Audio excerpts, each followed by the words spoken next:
In this video, I'm going to talk about what PRI is and what PRI isn't, in my humble opinion, from my perspective.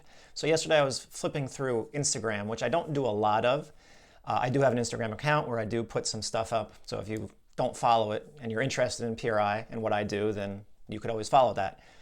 So I was flipping through Instagram and I saw a video, and it looked like someone was being interviewed. And they were not in the United States, but they were talking about PRI.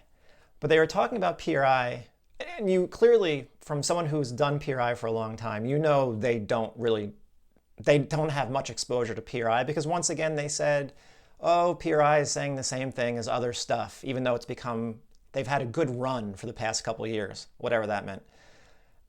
And what the implication saying, they're saying the same stuff as everyone else, but just through a different lens, which is completely just ridiculous.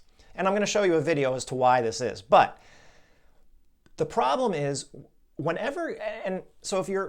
not saying I'm the end all be all and the final word on what is and what isn't postural restoration, but I'm pretty sure that putting PRI into a strength and conditioning context is not the best way to explain postural restoration.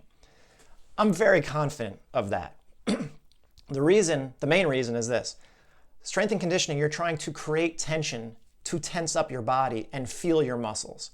If you do that, if you take that mentality into PRI techniques and you're thinking of them as exercises instead of techniques, instead of sensory techniques, multi-sensory integration techniques for you to experience your body in a way that you haven't experienced it in a long time and breathe, if you think of them as exercises, boxing, from my last video, boxing is an exercise. I didn't call that the best PRI technique. I called that the best PRI exercise because that's an exercise. That's not a PRI technique. Why? Because we weren't biasing the left side. We weren't biasing any side. I was just rotating. PRI techniques are designed in a very specific way to bias one thing or the other. We're not treating the left side and the right side in the exact same way for the vast majority of time. So you can't think of these things as exercises. If you do, you're going to create too much tension and you're going to try too hard, and the harder you try, the more you're going to fail.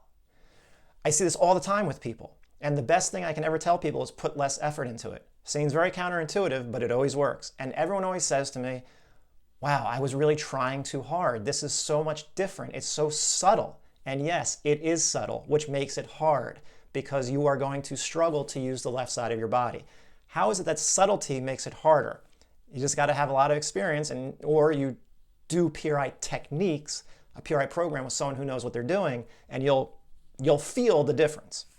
So I was annoyed because of what these people were saying, because they really have no idea, but they're presenting it in such a way that's probably misleading to a lot of people who think that now PRI is exercises, like gym exercises, and the more you do them as a gym exercise, you're going to fail. You're going to have a harder time progressing, even though you may not fail completely. So let's put it that way. So let me just bring up this little manual here. This is from last year. Hopefully you can see it. Interdisciplinary integration. Speakers, Ron Huruska, Jennifer Smart. Oh, and there I am, Neil Hallinan. Yes, this was from last year. And this was about 12th Annual Symposium, Basal Ganglia Disease, an Interdisciplinary Approach in the Management of Kinesia Paradoxa. Basically, basal ganglia are a movement center of your brain, and people who have Parkinson's disease, who struggle to walk and initiate movement, they have basal ganglia disease. So this was all about basal ganglia and movement. And in this, Ron Huruska, the founder, not some other person, he writes that there is probably no better way to entrain motor neurons, so your motor cortex, the movement cortex of your brain. There is probably no better way to entrain motor neurons to align with sensory neurons, the sensory input, than through detection of auditory signals by the three semicircular canals of your ear, of the inner ear. So that's the vestibular system, the balance, upright balance. What do you think PRI is? It's upright balance. It's trying not to fall, using the appropriate muscles to not use the wrong muscles to not fall. allowing us to maintain balance when we express and communicate through rhythmic movement. I know I'm harping on this a lot. And then he writes, rhythmic, professional, and non-professional dancing to music is the highest art of bipedal function. So with that in mind, with what I just wrote, or just what I just read, and hopefully you made sense of what I just read, do you really think that his mind, that postural restoration, is really about gym exercises? With that in mind, what I just said, and now I'm going to show you something. You know how people struggle to stretch hip flexor muscles and inhibit hip flexor muscles, and they do all these exercises, and they try to stretch and do all different types of exercises, and even PRI techniques to inhibit hip flexors. Let me show you something. You're going to watch a video. And here it plays. I'm going to show you. So my friend, her pelvis is, she can adduct her left leg. All right? There it goes down. Her pelvis is neutral for all intents and purposes. Double spin to the right. Watch what happens. She messes up. Doesn't matter. And now her pelvis turns into a left AIC. So her hip flexors turned on. She said it's bananas. Now I spin her to the left. Thanks for stopping me. And now, once again, her hip flexors are off, and now she has a neutral pelvis. So what was that? Well, is spinning vestibular and upright? In fact, it is. We didn't do it with music, but remember what he said. There is probably no better way to entrain motor neurons, movement neurons, walking and breathing, to align with sensory neurons than through detection of auditory signals by the 3 semicircular canals of the inner ear, allowing us to maintain balance when we express and communicate through rhythmic movement.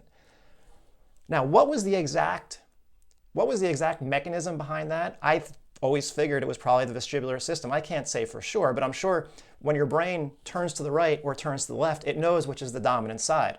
So when I spun her to the right, she went into the left AIC pattern, so obviously because of right dominance. And then when I spun her to the left, her left hip flexor, the left AIC pattern, inhibited. And that's all we're trying to do. We're not trying to fix the left AIC pattern. You're trying to inhibit the left AIC pattern from working when it shouldn't be working. That's the issue. So what do you think is closer to PRI? These people who are talking about it in gym settings and doing it completely wrong, because then in the video they showed someone doing a PRI technique completely wrong. Or that, what you just saw. I think it's that. That is truer to what PRI is all about. You need to incorporate PRI, not techniques, but PRI concepts into your life. Yeah, you should turn to the left more often in your life. You should walk in big circles to the left. You should walk in, everything you do is going to be to the right anyway, because that's the way our body likes to go. Through the course of the day, you're going to be using your right side too much. You got to balance out the sides. That's what you just saw in that video.